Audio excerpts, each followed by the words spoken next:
Bienvenue à tous, c'est Marc Harriman.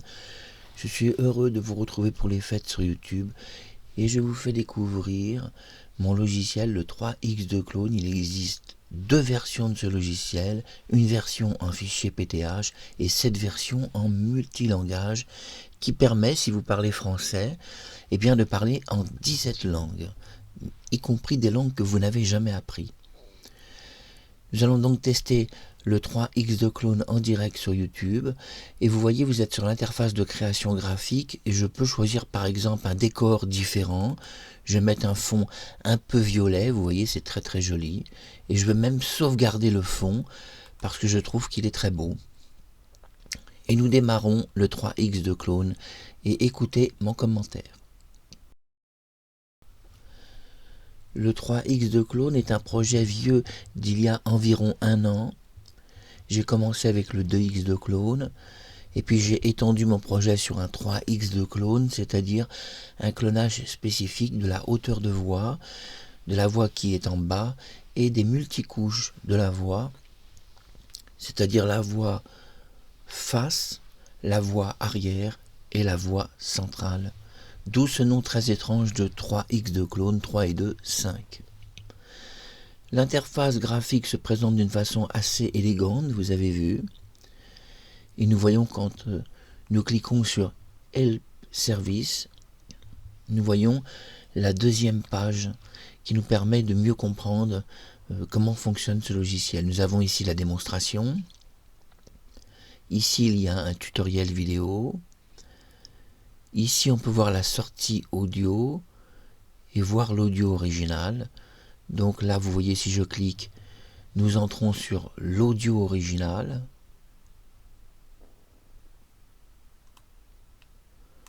Voilà. Ici, nous voyons un audio.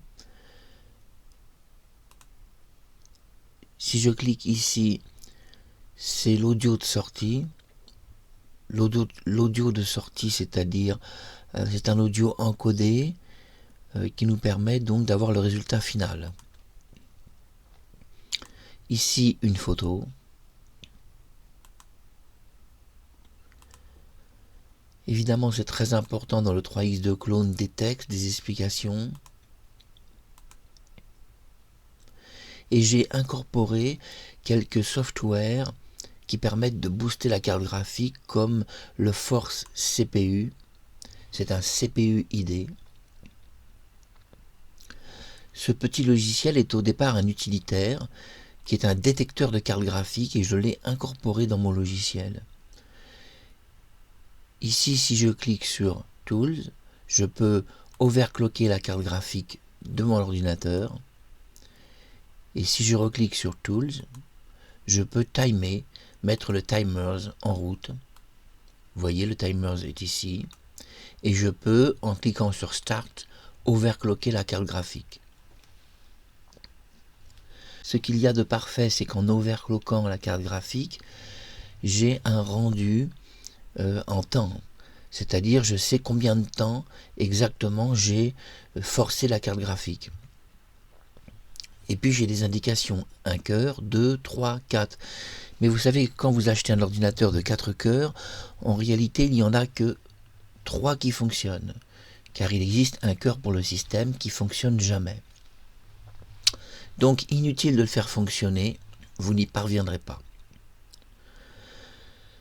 Donc ici nous voyons que la carte graphique est overclockée et qu'elle fonctionne d'ailleurs très très vite puisqu'elle fonctionne x32, c'est-à-dire qu'elle a une puissance qui est de 32 fois la carte graphique normale.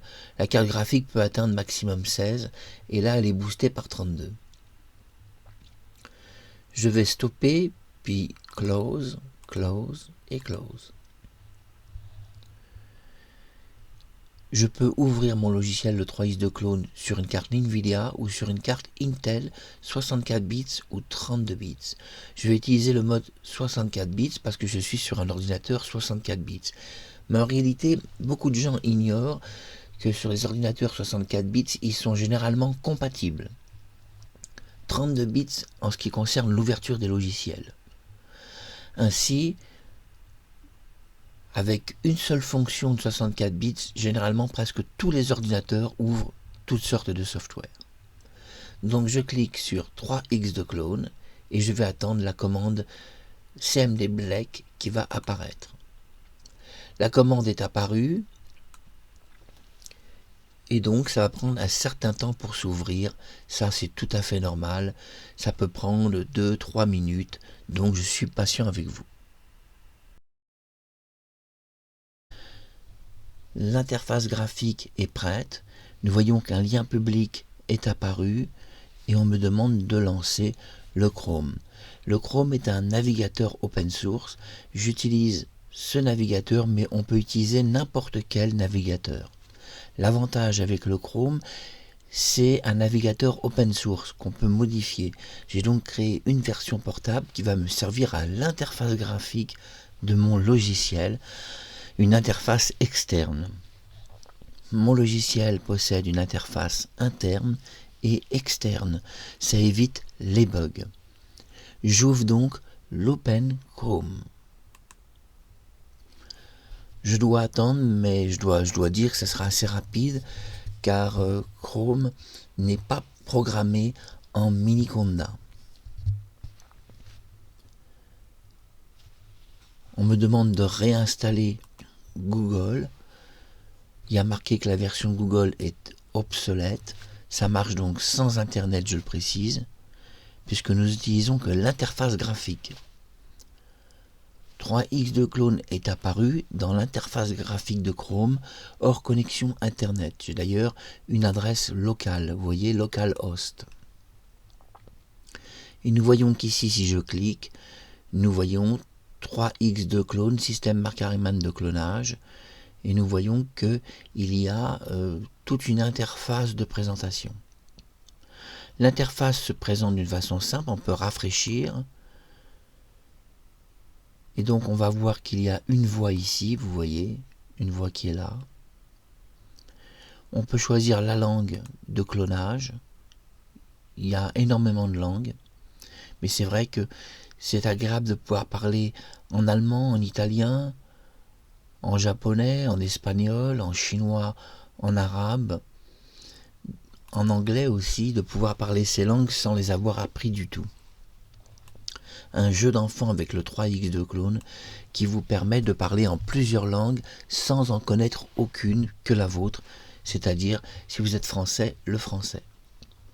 Donc on dépose un audio, l'audio va se chercher sur l'ordinateur, je vous montre.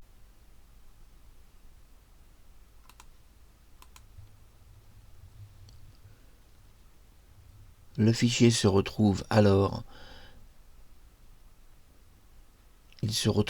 dans l'interface graphique et il ne reste plus qu'à appuyer sur 3x de clone pour que soit lancé le programme de clonage. Ici, le programme se lance. Le programme s'exécute d'une façon assez rapide, je dois le reconnaître. Et alors, donc, cette personne va parler après dans la langue que j'ai choisie. Voilà, vous avez vu donc le secret du 3x de clone. Je vous ai montré donc la présentation de ce logiciel. Ici, vous avez la seconde page. Il y a toujours des indications sur mes logiciels. Ma photo. Voir l'audio de sortie, voir l'audio original, le tutoriel vidéo, la démonstration vidéo.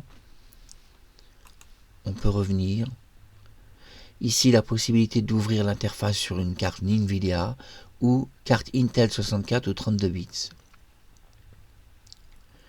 Et des softwares de booster de RAM. Et oui, c'est très important. Ici, on a Open RAM Booster. Donc, si je clique, nous voyons un logiciel, donc un utilitaire s'ouvrir qui est en complément. C'est un complément du 3x de clone qui permet de faire fonctionner un peu plus vite le 3x de clone pendant les temps de clonage. Donc un logiciel de complément s'ouvre et ce logiciel est un logiciel de RAM, vous voyez, Ultimate Tool, Booster, ça va booster la RAM, c'est-à-dire la RAM de votre PC. Je parle en français, ça sera plus compréhensible pour vous. Avec le système, les options. Vous avez vraiment beaucoup de possibilités. Et c'est vrai que ça booste aussi la mémoire, on doit le dire. Parce que la mémoire est souvent au maximum. On voit qu'il reste 3% de mémoire. Imaginez quand même la puissance que peut prendre donc un logiciel puisqu'il laisse 3% de mémoire libre utilisant l'intégralité de la puissance du PC. Mais c'est vrai que je j'enregistre cette vidéo avec mon micro et une caméra en plus, donc ça explique que ça prend beaucoup de données. C'était Marc Harriman sur YouTube. Vous avez découvert rapidement le 3X de clone. À bientôt.